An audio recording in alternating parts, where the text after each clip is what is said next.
Percebi que o Criador é contemporâneo. Ele compreende o que é contemporâneo quando os contemporâneos ainda não sabem de nada, mas ele é contemporâneo. E como o século XX é um século que vê a Terra como ninguém jamais a viu, e como tudo se destrói no século XX e nada tem continuidade, então o século XX tem um esplendor próprio, e Picasso é desse século. Ele tem aquela qualidade estranha de uma Terra que ninguém jamais viu e de coisas destruídas como nunca foram destruídas. Então, Picasso tem seu esplendor. Goste ou não, Picasso é uma figura que modificou a história da arte e aqui a Gertrude Stein nos ajuda a entender um pouquinho mais sobre como ele fez isso.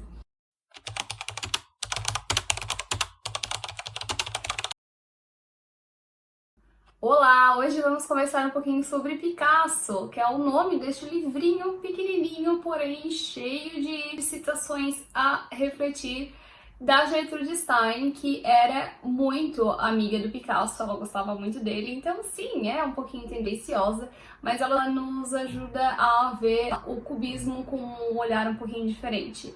Antes de iniciar de fato sobre o que esse livro diz, eu vou ler um trechinho do que o Argan fala sobre o Picasso, desse livro aqui, da arte moderna, e ele diz o seguinte: na constante necessidade de autoafirmação, de uma criatividade inesgotável, de uma artisticidade prepotente do último artista clássico, sempre fora, por outro lado, de toda a vertente revolucionária do abstracionismo, seja no setor concreto e racionalista, seja no setor irracionalista. Por isso, pode-se dizer que a arte, como definição, termina com Picasso. Depois dele, talvez até pudesse ter outro nome. Achei alguém que fala exatamente aquilo que eu sinto sobre Picasso. Bom, vamos lá. Primeiro, para contextualizar, não sou fã do cubismo e nem do que vem depois. O que não faz com que a gente tenha que estudar, porque faz parte da história. E também precisamos entender a contextualização da época, sim, é importante. E acho que é isso que a Gertrude ajuda muito a entender um pouquinho melhor o Picasso. Porque, vamos lá, aqui ela fala que ele já nasceu sabendo desenhar. O pai dele era professor de desenho de arte, agora não me lembro muito bem. Mas, então, desde criança, o pai dele já estimulava ele, já dizia que ele desenhava igual um pintor. E, de fato, o Picasso nasceu com um dom, porque desde criança ele parece, né, que realmente já sabia desenhar muito bem.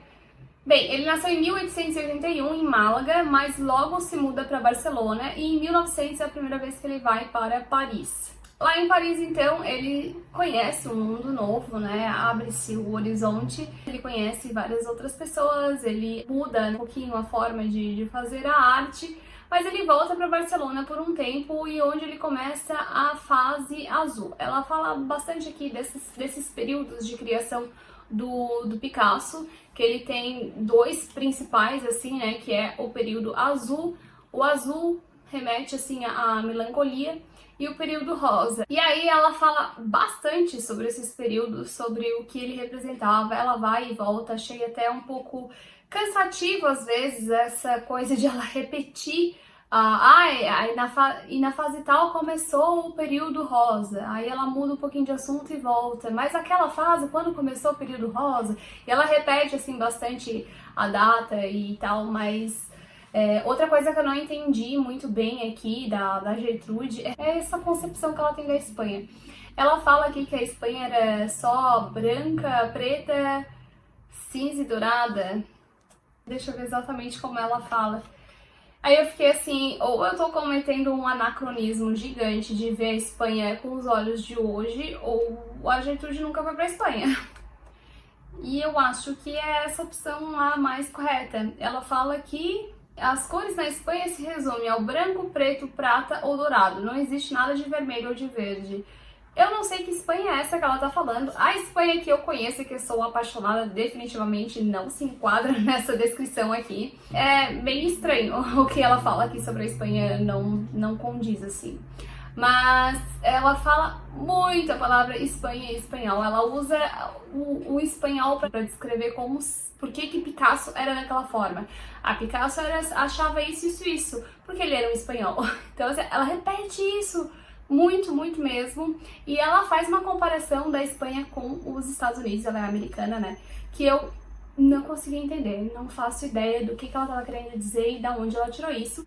Mas tirando essas partes que eu achei um pouco estranha, vamos lá. Ela conta todo esse processo do Picasso com a arte, né?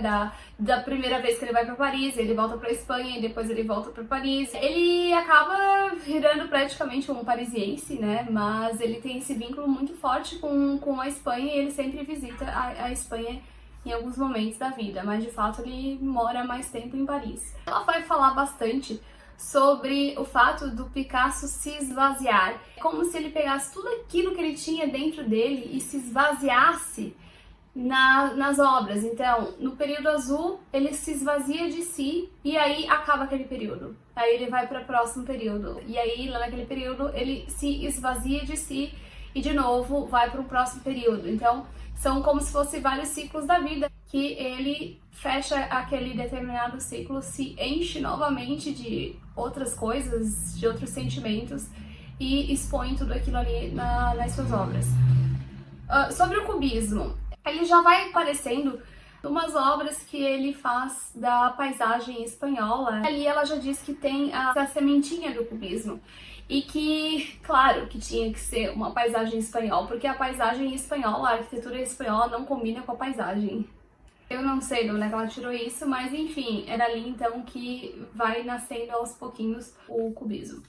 O que acontece? O Picasso, ele é muito associado com a palavra gênio, e eu tô tentando entender o porquê disso, né? Porque eu tô fazendo a leitura da biografia do Leonardo da Vinci e é muito fácil de entender a genialidade do Leonardo. No caso do Picasso, que goste ou não, ele modificou a história da arte, eu ainda não entendi a parte da genialidade, assim. Então, aqui ela até dá um vislumbre, eu consegui começar a entender, mas eu sinto que eu preciso estudar mais sobre o Picasso para entender essa questão de genialidade, porque aqui ela defende a genialidade do Picasso no fato de que ele estava vendo o que ninguém via. Ele via além, ele enxergava coisas que a maioria não enxergava. Então ela fala que ele, quando vem a Primeira Guerra Mundial, o Picasso já tinha entendido o que estava acontecendo. E é assim que vem o cubismo. Ele está contando a história sem usar as palavras. Então, assim, a gente consegue entender que o Picasso vislumbrou o que estava acontecendo na época e ele enxergava o que ninguém enxergava. E então ele não queria pintar como os olhos veem, ele queria pintar como ele via.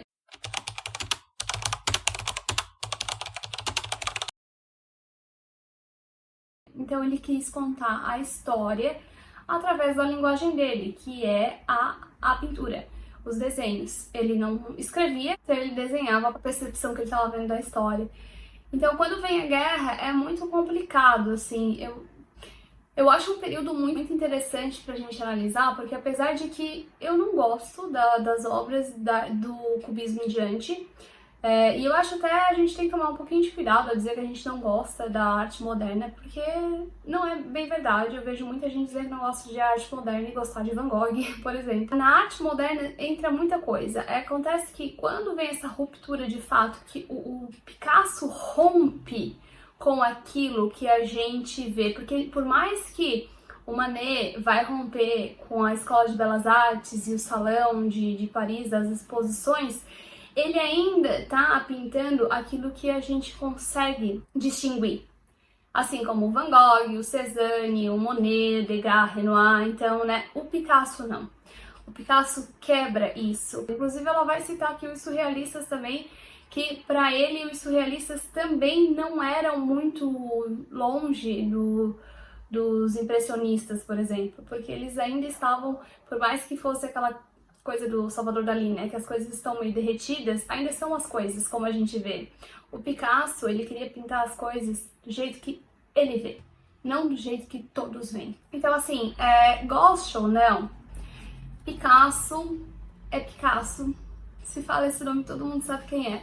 Então, é interessante a gente estudar um pouquinho mais e saber o que aconteceu, porque O Picasso sabia muito bem desenhar, pintar, ele era ótimo artista, sim, tá? Ele optou por fazer o cubismo e eu acho que vale muito a pena a leitura desse livro. É uma delícia, tá? Eu li em um dia, vale muito a pena, é super interessante. É uma época bem complicada, esse pré-Primeira Guerra e entre guerras, então é difícil, assim, a gente de hoje achar que consegue entender o que eles estavam passando aqui. Eu adoro esse período, principalmente na literatura, e no período como em si é algo que me atrai muito, a Belle Époque e tudo mais. Mas, de fato, assim, eu concordo com o Argan que do Picasso pra frente a arte poderia ganhar um novo nome, porque é uma ruptura muito forte. E a arte cabe muita discussão. E apesar de não gostar assim tanto do cubismo, o Picasso ainda sai do cubismo, faz outras obras, depois volta novamente pro cubismo, são várias fases assim mesmo. Mas assim, não por isso não é muito interessante estudar a história dele. Ele me chamou bastante atenção, fiquei com vontade de saber mais, vou procurar uma biografia, vou procurar os pormenores, porque na arquitetura e na pós de arte também que eu fiz, a gente pega mais assim, é uma visão geral, né? Aí depois cada um pega o que mais gosta para se aprofundar. E como não é uma coisa que eu gosto da época, eu gosto de estudar a época, mas não a arte dali em diante, não me apetece.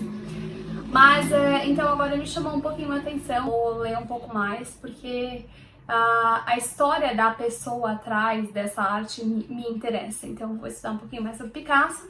E também, claro, eu adquiri recentemente aqui a arte moderna do Argan.